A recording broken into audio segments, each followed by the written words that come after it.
मैं राजदेव सर, आपका अपना परिवार जीएस विथ राजदेव सर के इस यूट्यूब चैनल पर स्वागत करते हैं। आज हम लोग बात करेंगे राज्यसभा के बारे में। अगर आपने मेरे पिछले वीडियो को नहीं देखे हैं तो राज्यसभा की बहुत कुछ जानकारियां मैंने उसमें दिया है। लोकसभा का भी वीडियो बनाया है और राज्यसभा के बारे में भी वीडियो बनाया है। प्लीज उन सब वीडियो को देख लें ताकि और भी ज्यादा आपको समझ में आएगा। आज राज्यसभा का पार्ट 2 का वीडियो है। आइए राज्यसभा के बारे में जानकारी लेते हैं। राज्यसभा का गठन 1952 में हुआ था और जिस समय इसका गठन हुआ था राज्यसभा का, उस समय उसका नाम राज्यसभा नहीं था, उस समय उसका नाम काउंसिल ऑफ स्टेट था।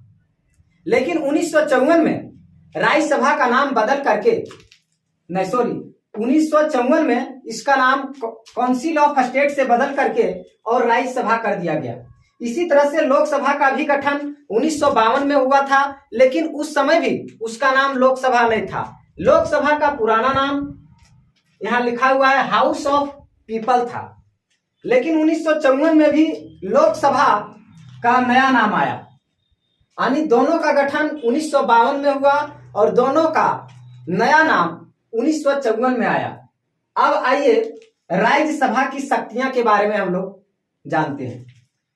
राज्यसभा की शक्तियां यह है कि राष्ट्रपति पर जब महाभियोग लगता है तो सदन के किसी भी भाग से शुरुआत किया जा सकता है, लेकिन उपराष्ट्रपति पर महाभियोग लगाने की प्रक्रिया केवल राज्यसभा से ही शुरू किया जा सकता है। सदन के किसी भाग से इसकी कार्यवाही नहीं शुरू की जा सकती है। चूंकि उपराष्ट्रपति राज्यसभा का सदस्य नहीं होता है, लेकिन इसका पदेन सभापति होते हैं। अगर यदि क्वेश्चन में पूछे कि महाभियोग शब्द किसके लिए प्रयुक्त होता है, तो वहां आपका आंसर उपराष्ट्रपति नहीं होना चाहिए। उपराष्ट्रपति अगर यदि टिक करते हैं तो गलत हो जाएगा। ये महाभियोग शब्द केवल और केवल राष्ट्रपति के लिए ही प्रयुक्त होता है। यानी महाभियोग एक ऐसा प्रक्रिया है जिसके द्वारा हम राष्ट्रपति को हटा सकते हैं, और ये आर्टिकल 61 में है। अनुच्छेद 61 के तहत राष्ट्रपति पर हम महाभियोग लगा सकते हैं, और राष्ट्रपति को हटाने के लिए केवल महाभियोग ही एक ऐसी प्रक्रिया है जिसके द्वारा हटाया जा सकता है। अब उपराष्ट्रपति को किस विधि द्वारा हटाया जा सकता है, तो उपराष्ट्रपति को संसद की कार्यवाही द्वारा हटाया जा सकता है। यह शब्द उसी के लिए प्रयुक्त होता है। अब देखिए राज्यसभा की कमजोरियां क्या है। बजट लोकसभा में ही प्रस्तुत होता है। यह भी एक प्रकार से राज्यसभा की कमजोरी गिना जाता है कि बजट राज्यसभा में प्रस्तुत नहीं किया जाता है, बजट को लोकसभा में प्रस्तुत किया जाता है, और राज्यसभा इसे 14 दिन से अधिक रोक कर नहीं रख सकता। इस बजट को राज्यसभा में 14 दिन से अधिक रोका नहीं जा सकता है। अब मंत्रिपरिषद पूछे तो मंत्रिपरिषद सामूहिक रूप से लोकसभा के प्रति उत्तरदायी होते हैं, ना कि राज्यसभा के प्रति उत्तरदायी होता है। अब मंत्रिपरिषद व्यक्तिगत, अगर यदि क्वेश्चन घुमा दे थोड़ा सा और पूछे कि मंत्रिपरिषद व्यक्तिगत रूप से किसके प्रति उत्तरदायी होते हैं, तो मंत्रिपरिषद व्यक्तिगत रूप से राष्ट्रपति के प्रति उत्तरदायी होते हैं। लेकिन अगर यदि पूछे कि मंत्रिपरिषद वास्तविक रूप से किसके प्रति उत्तरदायी होते हैं, तो मंत्रिपरिषद वास्तविक रूप से पीएम के प्रति उत्तरदायी होते हैं। यानी तीनों ध्यान में रखना होगा। वास्तविक रूप से पीएम के प्रति, व्यक्तिगत रूप से पूछे तो राष्ट्रपति के प्रति, लेकिन सामूहिक रूप से पूछे तो लोकसभा के प्रति, यानी किसी भी तरह से राज्यसभा के प्रति उत्तरदायी नहीं होता है। अगर यदि आप लोग को इसको स्क्रीनशॉट करना है तो स्क्रीनशॉट कर सकते हैं। राज्यसभा की एक और भी कमजोरियां हैं कि यदि संयुक्त अधिवेशन में विवाद हो जाए तो वो लोकसभा के इच्छानुसार पारित होता है। जैसे यहां लिखा है, यदि विधेयक पर विवाद हो जाए तो संयुक्त अधिवेशन में लोकसभा की संख्या बल अधिक होने के कारण विधेयक लोकसभा के इच्छानुसार पारित हो जाता है। अगर यदि कोई भी विधेयक आता है और विधेयक में लोकसभा और राज्यसभा संयुक्त अधिवेशन में विवाद हो जाए, तो विवाद जब उत्पन्न हो जाता है तो राज्यसभा वहां हार जाती है, क्योंकि इनका संख्या बल कम होता है, और लोकसभा जिसे जनता का सदन कहते हैं, वहां उसका संख्या बल अधिक होने के कारण यह विधेयक उसी के इच्छानुसार पारित हो जाता है। और है राज्यसभा के, हम बताए थे कि इसमें अध्यक्ष उपाध्यक्ष सारे चीज का क्लियर करेंगे। राज्यसभा के पहले सभापति डॉक्टर सर्वपल्ली राधाकृष्णन है, यानी डॉक्टर सर्वपल्ली राधाकृष्णन हमारे देश के प्रथम उपराष्ट्रपति थे और देश के उपराष्ट्रपति ही राज्यसभा के सभापति होते हैं। नेक्स्ट है राज्यसभा के प्रथम उपसभापति, ये एसवी कृष्णमूर्ति राव हैं। और लोकसभा के प्रथम अध्यक्ष, ये भी जान लेते हैं, लोकसभा के प्रथम अध्यक्ष जीवी मावलंकर हैं और लोकसभा के प्रथम उपाध्यक्ष अनंत सैमम आयंगर हैं। और एक चीज नोटेड भी पॉइंट है कि संविधान संशोधन के मुद्दे पर दोनों की शक्तियां समान होती है, अर्थात जब संविधान संशोधन की बात आती है तो राज्यसभा और लोकसभा दोनों की शक्तियां समान होती है। अगर यदि आपको इसको नोट डाउन करना है तो नोट डाउन कर सकते हैं।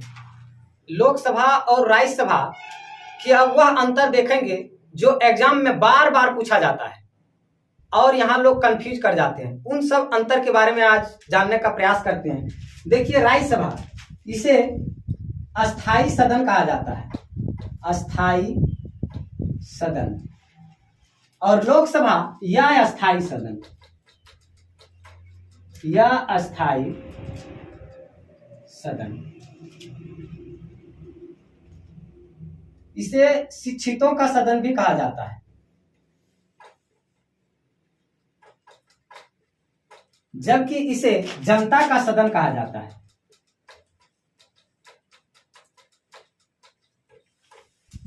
इसका कार्यकाल 6 वर्ष का होता है, जबकि इसका कार्यकाल 5 वर्ष का होता है। इसे वृद्धों का सदन भी कहते हैं, जबकि इसे युवाओं का सदन कहते हैं।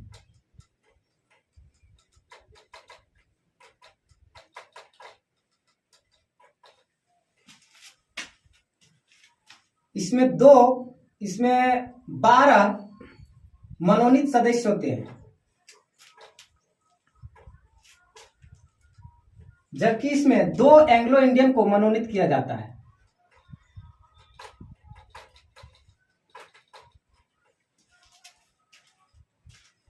ये था अंतर लोकसभा और राज्यसभा का। अब हम बताते हैं कि लोकसभा और राज्यसभा का सबसे ज्यादा सीट प्रतिनिधित्व करने वाले कौन से राज्य हैं। तो यूपी है, यानी उत्तर प्रदेश, जहां से लोकसभा हो या राज्यसभा हो या विधानसभा हो या विधान परिषद हो, सबसे ज्यादा सीट प्रतिनिधित्व होता है। तो आइए यूपी के, जो एग्जाम में यहां से पूछा जाता है कि बताइए उत्तर प्रदेश में लोकसभा सीट कितने हैं, राज्यसभा की सीटें कितनी हैं, विधान परिषद की सीटें कितनी हैं, विधानसभा की सीटें कितनी हैं, तो इसको हम जानने का प्रयास करते हैं। लोकसभा, राज्यसभा, विधान परिषद और विधानसभा। उत्तर प्रदेश में लोकसभा सीटों की संख्या 80 है, जबकि राज्यसभा सीटों की संख्या 31, विधान परिषद सीटों की संख्या 99, जबकि विधानसभा के सीटों की संख्या 403 है। एक यहाँ मनोनीत किया जाता है, कुल 404 है, लेकिन निर्वाचन में विधानसभा के सीट 403 ही है। अगर यदि इसको आपको नोट डाउन करना है तो नोट डाउन कीजिए। आगे हम इंपॉर्टेंट तथ्य बताएंगे उम्र से। अब हम बात करेंगे कि सदस्य बनने की न्यूनतम उम्र सीमा क्या होती है। एग्जाम में हर एक बार क्वेश्चन यहां से देखने को मिलता है कि बताइए राष्ट्रपति का न्यूनतम उम्र क्या है, उपराष्ट्रपति सदस्य बनने की न्यूनतम उम्र क्या है, राज्यपाल की न्यूनतम उम्र क्या है, लोकसभा की न्यूनतम उम्र क्या। लोकसभा और राज्यसभा की अब वह अंतर देखेंगे जो एग्जाम में बार बार पूछा जाता है और यहाँ लोग कंफ्यूज कर जाते हैं। उन सब अंतर के बारे में आज जानने का प्रयास करते हैं। देखिए, राज्यसभा, इसे अस्थाई सदन कहा जाता है अस्थाई सदन, और लोकसभा या अस्थाई सदन, या अस्थाई सदन। इसे शिक्षितों का सदन भी कहा जाता है, जबकि इसे जनता का सदन कहा जाता है।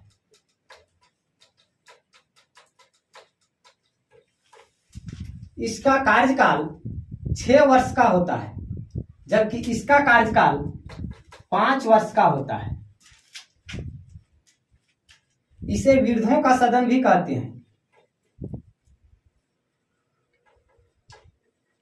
जबकि इसे युवाओं का सदन कहते हैं।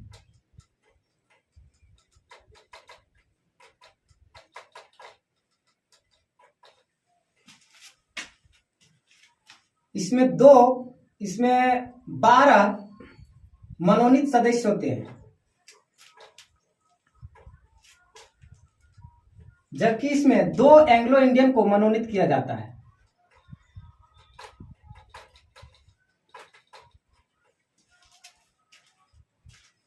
ये था अंतर लोकसभा और राज्यसभा का। अब हम बताते हैं कि लोकसभा और राज्यसभा का सबसे ज्यादा सीट प्रतिनिधित्व करने वाले कौन से राज्य हैं। तो यूपी है, यानी उत्तर प्रदेश, जहां से लोकसभा हो या राज्यसभा हो या विधानसभा हो या विधान परिषद हो, सबसे ज्यादा सीट प्रतिनिधित्व होता है। तो आइए यूपी के जो एग्जाम में यहां से पूछा जाता है कि बताइए उत्तर प्रदेश में लोकसभा सीट कितने हैं, राज्यसभा की सीटें कितनी हैं, विधान परिषद की सीटें कितनी हैं, विधानसभा की सीटें कितनी हैं। तो इसको हम जानने का प्रयास करते हैं। लोकसभा, राज्यसभा, विधान परिषद और विधानसभा। उत्तर प्रदेश में लोकसभा सीटों की संख्या 80 है, जबकि राज्यसभा सीटों की संख्या 31, विधान परिषद सीटों की संख्या 99, जबकि विधानसभा के सीटों की संख्या 403 है। एक यहाँ मनोनीत किया जाता है। कुल 404 है, लेकिन निर्वाचन में विधानसभा के सीट 403 ही है। अगर यदि इसको आपको नोट डाउन करना है तो नोट डाउन कीजिए। आगे हम इंपॉर्टेंट तथ्य बताएंगे उम्र से। अब हम बात करेंगे कि सदस्य बनने की न्यूनतम उम्र सीमा क्या होती है। एग्जाम में हर एक बार क्वेश्चन यहां से देखने को मिलता है कि बताइए राष्ट्रपति का न्यूनतम उम्र क्या है, उपराष्ट्रपति सदस्य बनने की न्यूनतम उम्र क्या है, राज्यपाल की न्यूनतम उम्र क्या है, लोकसभा की न्यूनतम उम्र क्या है, राज्यसभा की न्यूनतम उम्र क्या है, विधान परिषद की न्यूनतम उम्र क्या है, विधानसभा की न्यूनतम उम्र क्या है, मुख्यमंत्री की न्यूनतम उम्र क्या है। तो आइए इसको हम जानने का प्रयास करते हैं, एक ही साथ हम लेकर के बताएंगे ताकि नो कंफ्यूजन। देखिए राष्ट्रपति, इसका न्यूनतम उम्र सीमा 35 वर्ष। उपराष्ट्रपति, इसका भी सदस्य बनने की न्यूनतम उम्र सीमा 35 वर्ष। राज्यपाल, इसका भी न्यूनतम उम्र सीमा सदस्य बनने की 35 वर्ष। राज्यसभा,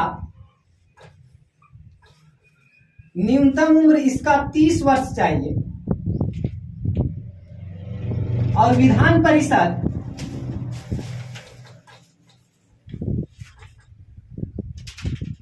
इसका न्यूनतम उम्र सदस्य बनने की 30 वर्ष चाहिए। अब आती है बात लोकसभा की, इसका न्यूनतम उम्र सदस्य बनने की 25 वर्ष चाहिए। और मतदान अब पंचायती राज से आइए। पंचायती राज के सदस्य बनने की न्यूनतम उम्र सीमा 21 वर्ष चाहिए। और मतदान करने की न्यूनतम उम्र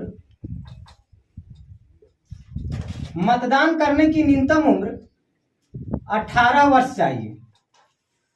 ये बहुत इंपॉर्टेंट है और यहां से हर एक प्रतियोगी परीक्षा में क्वेश्चन आते हैं और कंफ्यूज हो जाते हैं। एक जगह ना मिलने के कारण लोग कंफ्यूज हो जाते हैं। आज मैंने सारा सिमट करके और एक जगह रख दिया।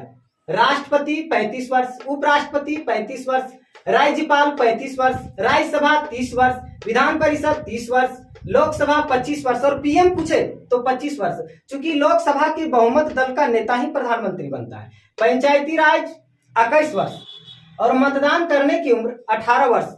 और आज तो शादी करने का भी उम्र तो 21 वर्ष कर दिया 18 वर्ष से। अगर यदि आपने अभी तक मेरे चैनल को सब्सक्राइब नहीं किया है तो सब्सक्राइब करें, ताकि इस तरह के और भी अपडेट सबसे पहले आपके मोबाइल तक पहुंचे। और बेल आइकन ऑन कर लीजिए। अगर यदि वीडियो अच्छा लगे तो शेयर करें। थैंक्स।